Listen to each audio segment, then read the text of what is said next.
Now we get into the school, manze naangalia hivi naona naangalia watu naona ni kama and this is so foreign, like I don't know if I can survive in such a place, you know. There's no fence. Na hiyo fence, the fact that hakuna fence, huwezi sneak. You can't sneak. Naenda wapi? Utaenda wapi na uko kwa msitu, my friend?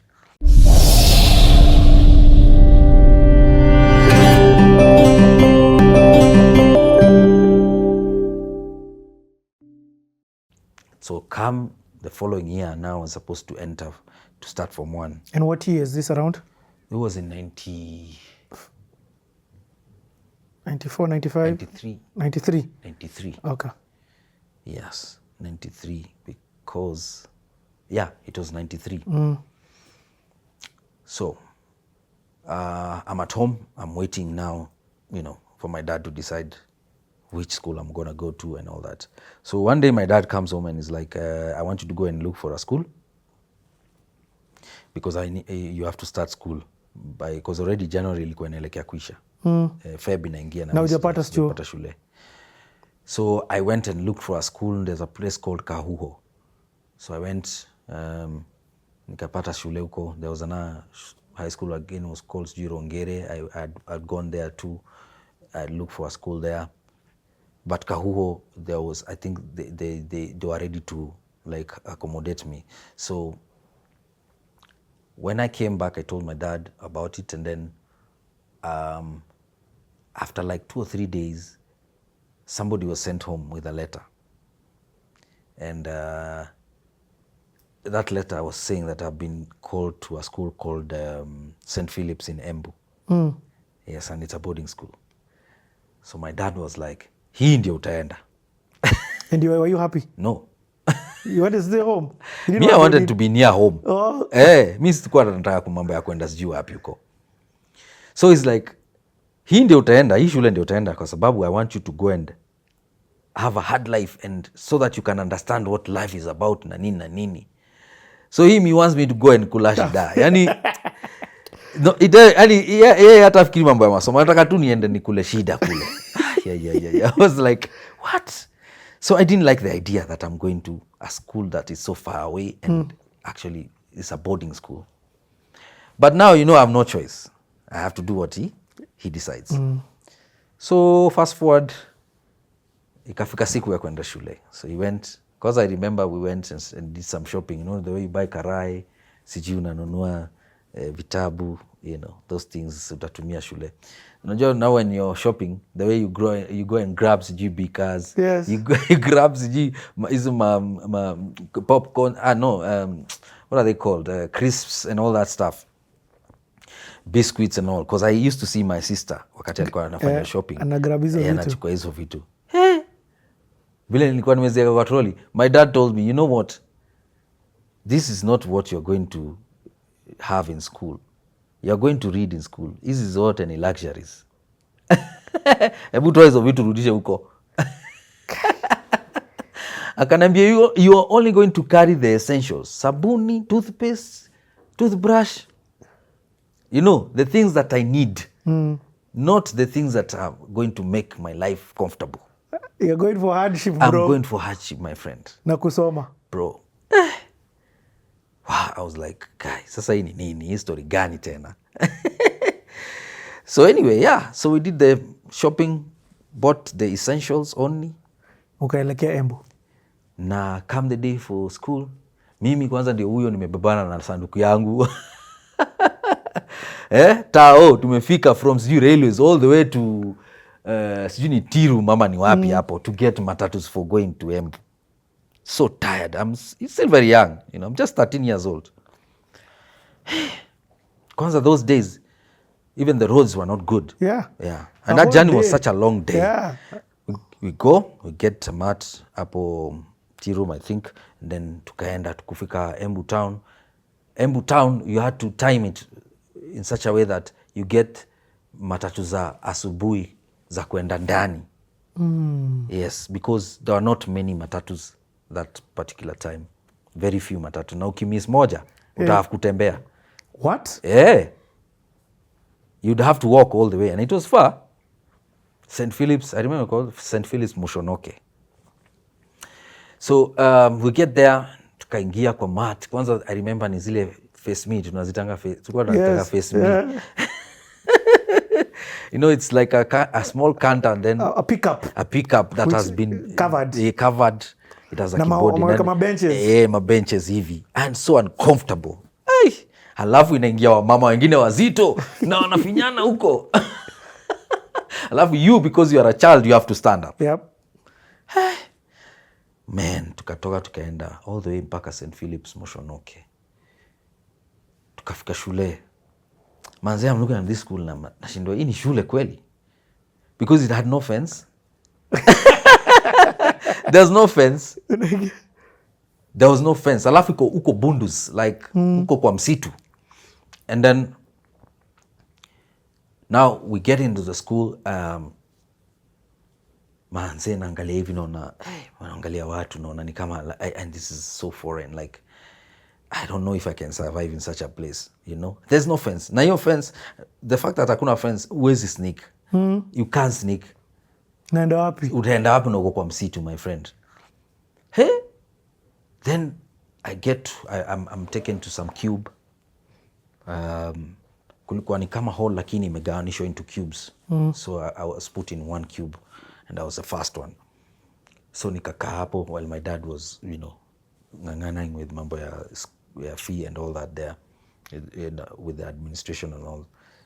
Then I remember going to the toilet, maze. They also had pit latrines. Bro, hakuna kitu disgusting kama hiyo nishaona maze. The first thing you get there in the loo, unaona tu, you know, things Concussions. moving. Things moving. Stuck hizo details. Unaweza kana hizo details. You guy, ukiingia hiyo choo, you have to remove your clothes. Vile utatoka. Kwa sababu ukiingia na kwanza sweater, ukiingia na sweater. Bro, yani the stench, you can't even believe it. Because it's full and then there's those maggots. It was bad. So I'm like, yani naangalia hivi nashindwa, hii ndio shule mimi nitasomea seriously. But you know, it is what it is. And for real, me I'm waiting for you to say, nika decide naenda kwa mom. Sasa nitaendaje hata sina namna. No. Then my dad, now it's time for him to leave. And my dad is like, sasa, shika hii 200. This is for your transport and this is your pocket money. Na your transport is almost like 100 and what? Transport was 150, you know, to take me back to Modore. So there's no way I could have spent that money. The hiyo 50 bob ya juu singe spend. Nilikuwa nangoja paka closing day to buy a piece of bread. And I remember niliweka kwa cube with some boys from Nahi, my friend. These boys, all of them came from well-off families.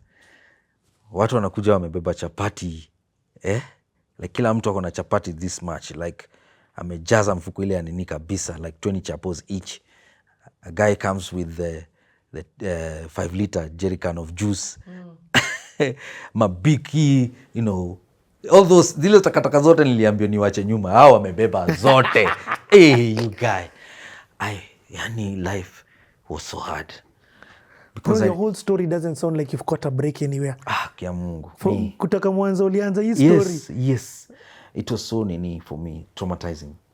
And then, these guys were so nice. Because I remember, now, sasa nimeanza shule. So the first thing I noticed was that breakfast, your kawaida chai, is uji. So now, in the morning, nilikuwa tunapiga uji. Maybe after tunakula ugali na cabbage. And then maybe, sometimes we eat githeri, you know. But the food, first week, second week, unaharisha tu yani. It was bad, really bad. And these guys never used to enter the DH. These guys would eat what they came with, and they would buy food from the canteen. But they were so generous. They would share what they had.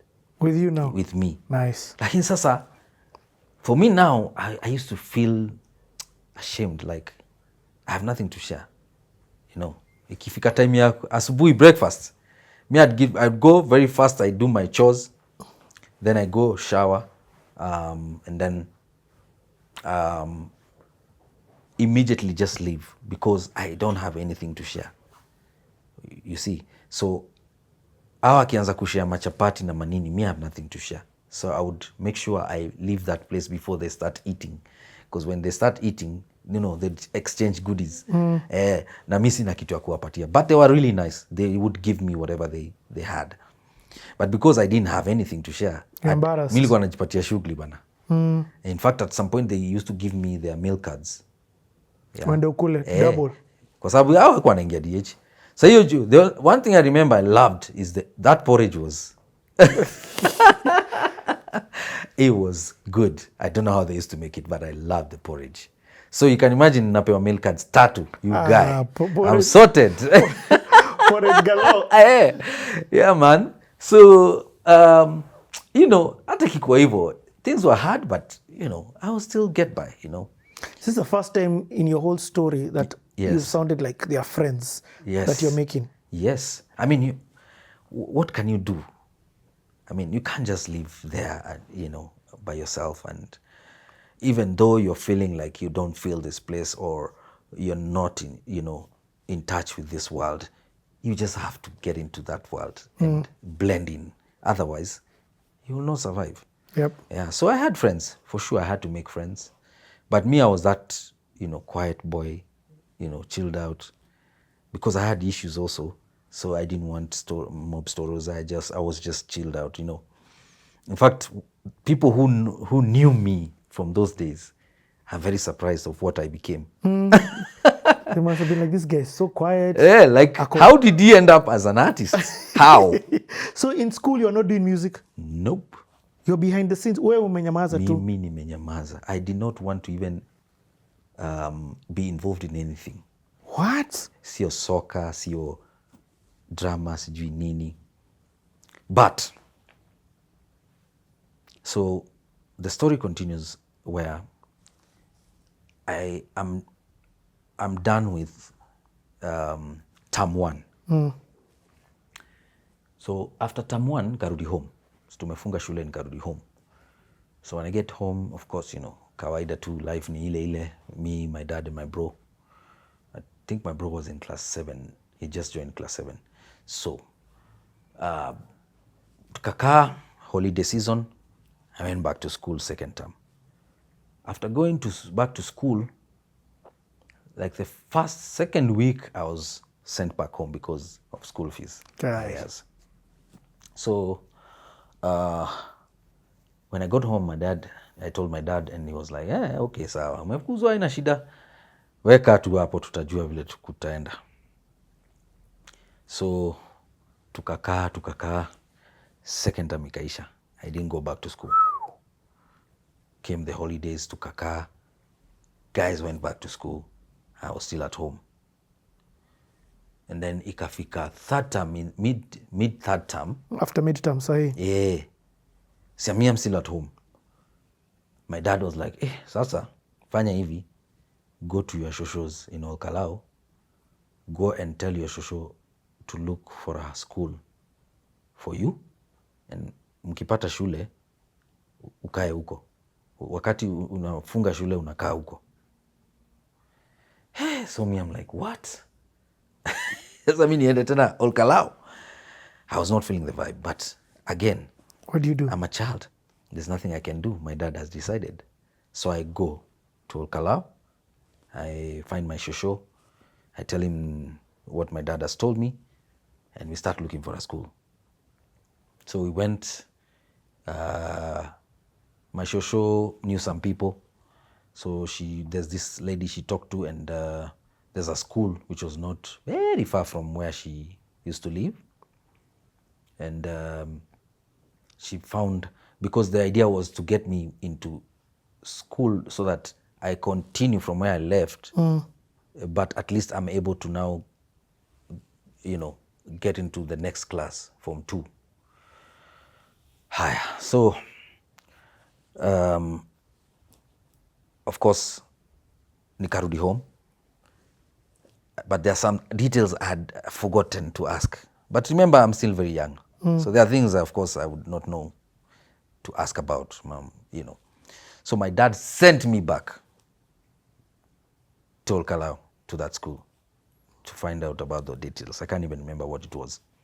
And then he also added that, make sure umerudi na mamboga na makabeji na manini na hizo vitu zote from Shosho's farm. And I had to do that. Kwanza I remember mazee nilichoka hiyo siku. Nilibeba a whole kiondo of warus, cabbage, nini, and a jogo. Yes, a big jogo. Shosho gave me that one. And I was rained. Yani nilinyeshewa because again there were no matatus, na ukikosa moja asubuhi mpaka jioni or afternoon.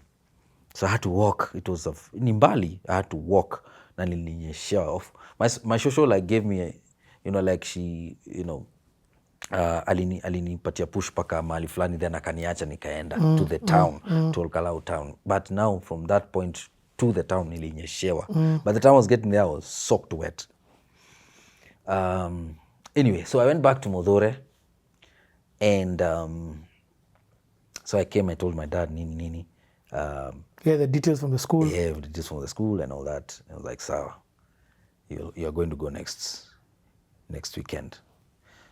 So that week passed, and then come Sunday, I was supposed to travel, and Monday, I resume school. So you Sunday, mi nimeamka very early in the morning, cleaned the house, did my, you know, all my chores, nini, prepared myself, and pangad everything in my box, ready to go. So nimekaa maze saa 2, saa 3, saa 4, saa 5. My dad hasn't said anything. I'm like, wow, okay, this one looks like it's not happening. Yes. So ikafika saa 8, nikajua hakuna mali naenda, because again also hapo ni mali, because of transport issues, you have to wake up very early to catch the earliest bus to take you to that place. So I knew I was not going to make it. So me, I went to my neighbor's place. And where we were staying, the landlord had built a house for himself, and he had built other houses around the compound, and one of them was the one we were staying in. And then there were like 5 others. And that day, I remember the wife of the landlord was there. So mi nitoka nikaenda nikachill, nikakaa huko, nika-watch TV, because they are the only ones who had TV. So I watched early mpaka kitu around 6 p.m. Wow. So kani na watch TV, my bro was sent to come and get me by my dad. So my bro comes and he's like, wewe leo utakipata, mzee atakuua. He's going to beat you up like crazy. Anauliza uko happy, ulienda wapi, nini unafanya? Yeah. But me, I was so, it's like I'd reached the, you know, like the end. The end. I didn't care. Whatever happened, happens, you know. So I said to myself, me, I don't care. Kama ni kuuana, tutauana. I was done for, like, I didn't, nilifika mwisho. So me, I'm like, whatever, let it be. Whatever happens, let it be. So me nikaenda home, and hiyo nyumba ilikuwa in such a way, ukiingia, there's like a space like a balcony, that is where alikuwa naeka form ya patients wakikaa wanamgojea, and then unaingia ndani, na ukiingia hivi alikuwa ameka, that is now his office, and then hapo ndio ameka desk. Sasa hapo ndio alikuwa na patients wake, then you go to the sito and the bedrooms. So he was sat there, he was just reading his own things, and when I came in, he was like, umetoka wapi? So I told him, mimi niko kwa neighbor, kwa kina Jose. Ulikuwa unafanya nini? I'm like, mimi niko na watch TV. So he's like, hapa hakuna TV? And I'm like, kuna TV lakini unakwanga umeifungia hapo hata tuiwatch. Kung Fu Panda. Hey! I have never talked back to my father. Ever. So he's like, what? Nikamwambia, hii TV inakuanga hapa, lakini hatuiwatch. Wewe ndio unaiwatchingi, na unaiwatch ile unataka, alafu unaifungia. Sasa mi niliamua kwenda kuwatch kwa kina Jose. Then he started. Si niliwakanya mambo ya kuenda kwa neighbors, I told you never to go to your neighbors, Mkae kwa nyumba, niliwaambia mkaange na shida zetu, tunakaa kwa nyumba yetu na you know. Hey, manzi, he keleleshed me like he gave me a msomo. Hey, akanipigia kelele. Then he was like, sasa, I am going to beat you up so that next time you don't repeat such a mistake. Damn. And he's like, Nani, you're supposed to go today. You're supposed to go to school. Nikamwambia, yes, I was very ready. I'm ready. I've packed everything. I was waiting for you to give me the fare and school fees to go. Alinipigisha kelele, you guy. So he was like, I'm going to beat you up so that next time you don't repeat this mistake again. Me, I told him, no, man. Mi haunichapi. Damn. Haunichapi. A boy has become a man. Mimi nimetoka mali ya kuchapwa. You remember that I've already nishata mini najisikia. And anyway, nilikuwa nimechoka. Yes. Like for real, I was tired. I'd had like I was up to with my father. So vile nilimwambia ni chapi, he was like, what? Sasa umemea pembe. You're not going to be beaten now. You think like you're a man now, I was like, okay, sawa, haina shida. Now, I want you to go to those neighbors. Hao ndo watakulipia school fees.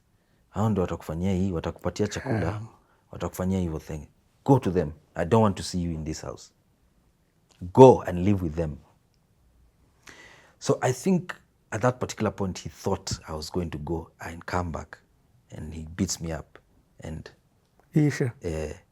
but guess what? I left. I went to the neighbors. The wife to the landlord was there. So I talked to her, and it was like around 7 p.m. I talked to her. I told her what happened. Then that lady asked me, she was like, they used to call me Joke. Joke, that's my, So like, Joke, where is your mother? So I was like, mama ko isili. Akaniambia,